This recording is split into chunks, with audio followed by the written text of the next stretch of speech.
I'm actually disappointed with that vote of 78-22, because you know what they say, the only way for me is down. Yeah, so good luck to me. I would say constitutional norms, very vague. I'm not sure actually what that means, apart from a historical precedent, what other people have done. And I think tonight, I'm guessing, and Michael can tell me I'm wrong, that a lot of Michael's argument will be, well, other presidents did this, a lot of whataboutism, a lot of see what X did, see what Y did, see what Obama did, see what Biden did. Mehdi just made a bold strategic move. Before Michael even begins his argument, he predicts exactly what it's going to be. Historical comparisons, references to past presidents, and whataboutism. That's a risky move in a live debate. If he's wrong, it weakens his credibility. But if he's right, it completely reframes what comes next. And I think we just have to be very clear here. We're talking about Donald Trump tonight. Donald Trump is sui generis. There's never been a president like him before, certainly not in our lifetimes. He's undeniably violating both constitutional norms, i.e. precedents, but also the Constitution. The amendments, the articles of the Constitution in this country. He's doing it all the time. At this point, at this stage, anyone who tells you Donald Trump is not violating the Constitution is gaslighting you and or a member of his cult, right? The facts are very clear. We can go through them in order. I mean, right now, if you look at the Constitution, Donald Trump is violating the Appropriations Clause, the Emoluments Clause, the Elections Clause, the Taxing and Spending Clause, the Take Care Clause, the Declare War Clause. He's also violating the First Amendment, the Second Amendment, the Fourth Amendment, the Fifth Amendment, the Sixth Amendment, the 10th Amendment, the 14th Amendment, maybe soon the 22nd Amendment, as he suggested yesterday. And, you know, yes, other presidents, to go back to your question, have violated norms. Other presidents have certainly violated clauses of the Constitution. But no president, certainly not in modern American history, has launched a multi-pronged, across-the-board, open assault on, forget norms, on the amendments and articles of our Constitution in the space of less than 18 months, right? Yes, previous presidents have violated perhaps a single constitutional amendment, sure, and been called out for it. But none of them said they plan to terminate the Constitution, as Donald Trump once did. None of them said, I don't know. When they were asked, as Trump was on Meet the Press last year, is it the job of the president to uphold the Constitution? I don't know, he said. None of them declared themselves to be a king or a dictator, even for a day. None of them were rebuked by their own vice president for trying to violate the Constitution and the rule of law. What did Mike Pence say? I know Michael's a big fan of Mike Pence. I came specially with a Mike Pence quote. Mike Pence said, President Trump demanded, I choose between him and our Constitution. If you are pressuring your own vice president to put you above your Constitution, you're not just violating norms, you're violating the Constitution, you're violating your oath of office. And it is very clear tonight that Donald Trump is a clear and present danger to the Constitution. Forget norms, let's raise the bar. To the Constitution, to the articles and amendments of the Constitution, to our rights and liberties, to our democracy. And you don't have to take my word for that tonight, just take Mike Pence's. The Mike Pence standard of constitutional jurisprudence. Okay, wonderful to be here. Thank you all for having me. You know, my father is a Dartmouth graduate, so I hope I don't do the family too much shame this evening. But I don't think I will, because we have to Mehdi's point, we have to narrow in on what exactly we're discussing. What does it mean to uphold the Constitution? And I certainly hope that my opponent here does not mean some kind of pedantic literalism that merely looks at the text of the Constitution, though we should certainly do that as well. But to uphold the Constitution, it would seem to me, would entail upholding what the Constitution has meant, how the Constitution has obtained, how it has in fact governed our country from the beginning through the present. And so I think my opponent here is trying to break me away from citing historical precedent and how other presidents have upheld the Constitution. And I think that's for very good reason. If I were in your shoes, I would do the very same. Because when you look at how the Constitution has in fact been put into effect in the United States, no reasonable person could even suggest that Trump is not upholding it. You know, if we were to use this very limited, pedantic, literalist reading of the Constitution, then we would have to disqualify virtually every single president we've ever had from upholding the Constitution. All the modern presidents who have surveilled en masse, all of the great presidents who have violated habeas corpus, who have interned people, two great presidents and two great parties, the Republican Abraham Lincoln and the Democrat Franklin Roosevelt. But going back even further, we would have to disqualify Jefferson for the Louisiana Purchase. we would actually have to disqualify President Washington, because President Washington declared neutrality in the French Revolutionary Wars, and he was accused of violating the Constitution by no less a man than James Madison, the father of the Constitution. But Madison gets his comeuppance because Madison would be accused of failing to uphold the Constitution when he annexed West Florida.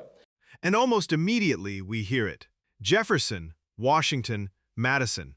The exact historical precedent defense Mehdi said would come. This isn't random. This is a classic constitutional argument rooted in tradition. But because Mehdi predicted it beforehand, it now feels less like a fresh defense and more like a replay of an expected script. So I think when we take a look at what the Constitution has meant, how it has been interpreted by the three co-equal branches of government, adjudicated by the Supreme Court, laws enacted by the Congress, and then, of course, the executive power and the president, we will find that the Constitution prevails. The warnings of the histrionic critics of President Trump, who have been promising us that he's on the brink of shredding the Constitution for about 10 years now, any day now, it's coming, I think we will find that President Trump is indeed the president and the Constitution, nevertheless, and I think very much for that reason, prevails. Here's where the philosophical divide becomes clear. Michael's argument centers on continuity, that the Constitution must be understood through long-standing precedent and historical application. Mehdi, on the other hand, is arguing scale and escalation. They aren't debating the same premise. They're debating two entirely different frameworks. Would you like to respond? I would love to respond. Okay, you have 1 minute. The best thing about social media is you can see what's going on in the world. And today I looked at Michael Knowles' tweet advertising this event, and underneath the tweet, Tim Pool, another podcaster some of you may know, posted what looked like a Grok-generated list of previous presidents who had violated the Constitution. So I was able to prep myself for the debate, knowing that Michael would cite all of those examples, which he did. This is a powerful rhetorical moment. Mehdi openly admits he prepared for this exact line of argument and then confirms that it unfolded just as expected. That's strategic anticipation. In debates, predicting your opponent's playbook can shift audience perception before the argument even fully lands. Thomas Jefferson, Louisiana Purchase, ratified by Congress. Abraham Lincoln and FDR, Civil War and World War II. I don't see either of those things happening right now. We can go through the list. I've already conceded that previous presidents have done unconstitutional things, but Donald Trump has done it in a way that no other president has, in a time frame no other president has, without the excuses that other presidents could at least point to. World War II and the Civil War, you think that's what's happening in America right now when he goes after migrants in Home Depot parking lots? No, that is not what's happening right now. And let's just be very clear. Michael says no one could dispute that he's upholding the Constitution. He says histrionics. Do you know who Terry Doughty and Nancy Brazel and Amy St. Eve and Trevor McFadden and we go through the list, Fernando Rodriguez Jr., Alan Albright, Eric Committee, Carl Dudek, Justin Lang. We can go through the list. Do you know who these people are? They are Trump-appointed judges who have ruled against Donald Trump since last January in key constitutional cases. First Amendment, Fifth Amendment, Sixth Amendment, 14th Amendment. They've all said Donald Trump, what he's doing is violating the Constitution. Now the debate shifts away from party lines. Mehdi introduces rulings from judges appointed by Trump himself. That reframes the conversation from partisan disagreement to institutional checks and balances. Whether you agree or not, invoking cross-ideological rulings changes the tone and raises the stakes of the argument. These people are not liberals or Marxists, as Stephen Miller says. They're not doing histrionics, as Michael says. They are looking at the Constitution, and even as MAGA judges, they're saying you've gone too far. You have violated these amendments of the Constitution. It's Trump judges saying this. Not me. It's Mike Pence saying this, not me.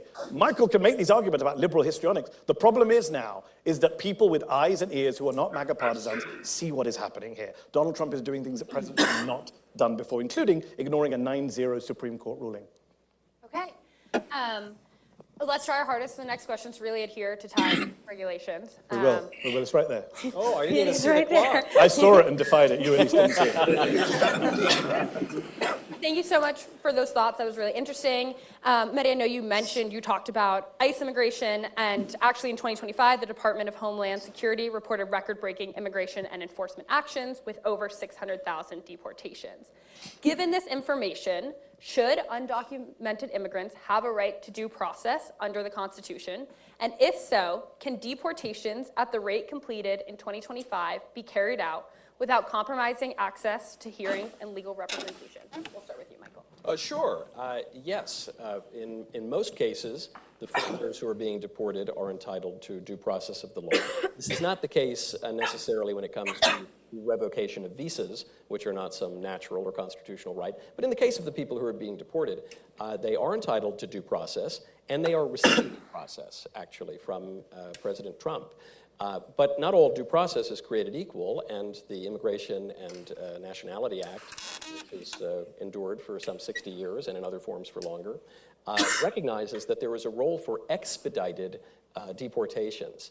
And it's not only President Trump who's insisted upon this, but it's all of his recent predecessors, going back to Bill Clinton and George Bush and Barack Obama, who he contradicts himself sometimes. The Democrats, when they want to appeal to the people who voted for the mass deportations, and in the popular vote, they pretend that Barack Obama deported lots and lots of people, as many as Trump. But then when they want to say the deportations were unconstitutional, they say he really barely deported anybody. But Joe Biden did the same thing, and Trump as well.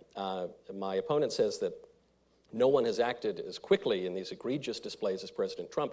That, of course, is facially absurd because President Trump is only the second president in American history to win a non-consecutive second term. So he's just had longer than any other president other than FDR, who certainly did upset constitutional norms. But regardless, they do have due process. He is following that. And the mass deportations really could be much larger. Let's not forget the great Democrat President Truman, who deported near 750,000 foreigners, Mexicans. He did so with scanty due process of the law. That was in '52. Followed by President Eisenhower in 1954, deported 1.1 million in Operation Wetback. There was not even really the suggestion that either of those men had violated the law by deporting foreigners who don't really have any right to be here. So President Trump is very much within the mainstream of the Constitution in his deportations, and frankly, I wish he were more aggressive. Michael stays consistent with his core theme, precedent. His argument doesn't shift emotionally. It stays anchored in history and statutory interpretation. By citing prior administrations and long-standing immigration law, he reinforces the idea that constitutional meaning is shaped by practice over time, not just isolated rulings. So just to respond very quickly on the main point about deporting foreigners, you said at the end, who have no right to be here. Notice the phrasing. Deporting foreigners who have no right to be here. How do we know they have no right to be here unless they have due process? That's the whole point. When you end up deporting American citizens, do you know they deported American citizens? Terry Doughty is a Trump judge who last year ruled that a 2-year-old American child who was deported with her mother against her father's wishes, who was in the US, he said, the administration just deported an American citizen without any meaningful process. That was a Trump judge's verdict when he heard what ICE had done, right? In Minnesota, another Trump judge, her name is Nancy Brazel, appointed by Donald Trump, she said, the government asserts the right to arrest thousands of people, put them in an overcrowded warehouse, and then deny them their right to due process. That's Nancy Brazel ruling against this administration on Fifth Amendment grounds. Again, Trump judges. Michael seems to be under some illusion that we're here to debate Democrats versus Republicans. Unlike Michael, I'm not a partisan. I'm not here to blindly defend Democratic presidents. I don't really care what Harry Truman did. I already conceded. Presidents have done bad things, but no one has done stuff like Trump. Let me give you one example. 18 months he's been in office. 18 months. He's defied court cases, defied court orders in 1 in 8 cases. AP just did a story, the Associated Press the other day. 31 court cases that he lost, he's just ignoring the court orders. Presidents haven't done that before. They violated the Constitution, then a court says, hey, you did something wrong, and then they fix it. They don't say F off to the judges. That is what this president does. Let me give you another example on the immigration front. Between October and February of this year, according to a recent study, hundreds of judges across the country ruled 4,400 times. I'm going to say that again. 4,400 times judges across this country ruled that Donald Trump and his administration were illegally detaining migrants in this country without due process. 4,400 times. You find me another president, I'll wait here all day, who has done that in a 4-month period. 4,400 rulings by judges. By the way, in 1 in 4 cases where judges rule against Trump, these are Republican-appointed judges. So this argument from Miller and co, these are all Marxists. No, these are judges, conservatives, liberals, Democrats, Republicans, saying Donald Trump's violating the law even when it comes to migrants, even when it comes to foreign students who have a right to be here and have a free speech right under the Constitution. First Amendment covers foreign students in this room. I hope foreign students here know that. I'm a little confused by my opponent's argument because He tells me he's not a partisan and he's not here to debate Republicans and Democrats. Not to defend. Almost the very first word out of his mouth was Mike Pence and appealing to all of these Republican judges. But listen, I think the Republican Party is the worst party in the United States, other than the Democrats. So, you know, I'm not here to, as my opponent does seem to be, to go tit for tat on Republicans versus Democrats. We're here to talk about the Constitution, and we can't talk about how the Constitution has actually governed the country unless we talk about the people who have effected it, and those people are Republicans and are Democrats. But I'm also confused by my opponent's reaction, and I think this might be because my opponent here has the misfortune of having grown up in a foreign country where he did not learn proper English. You know, the United Kingdom, they don't, so maybe he misheard when I spoke. But I answered in the affirmative. Of course, illegal aliens, in most cases, have the right to due process, but they don't have the right to lengthy due process. This has been a precedent for many decades, and in all of those cases, my opponent here cites the AP, this involves, these problems with the courts generally involve delays more than outright refusals, and both Barack Obama and Joe Biden have also been guilty of the same delays. So I'm happy that in this one case, we are in agreement. The illegal aliens deserve due process, and now that they have it, they need to get out. Getting it, Michael, that's the problem. And this is why this debate stands out. It wasn't chaotic. It wasn't reduced to shouting. It was two fundamentally different constitutional philosophies colliding in real time. One side argues that scale, repetition, and speed can fundamentally alter whether something is constitutional. The other side argues that precedent and historical practice define the boundaries of executive authority. Mehdi framed the debate around uniqueness and escalation. Michael framed it around continuity and tradition. And the moment people will remember most, Mehdi predicted the historical defense before it even happened, and then watched it unfold almost exactly as described. That's not about left or right. That's about debate strategy and framing. So now the question shifts to you. Was this a successful exposure of a predictable argument pattern, or was it simply the natural outcome of constitutional debate, where history always enters the conversation? Let me know in the comments. Keep it thoughtful and analytical. If you enjoy structured breakdowns that focus on argument strategy instead of partisan noise, like the video and subscribe. Because debates like this, they reveal more about how ideas are framed than who wins.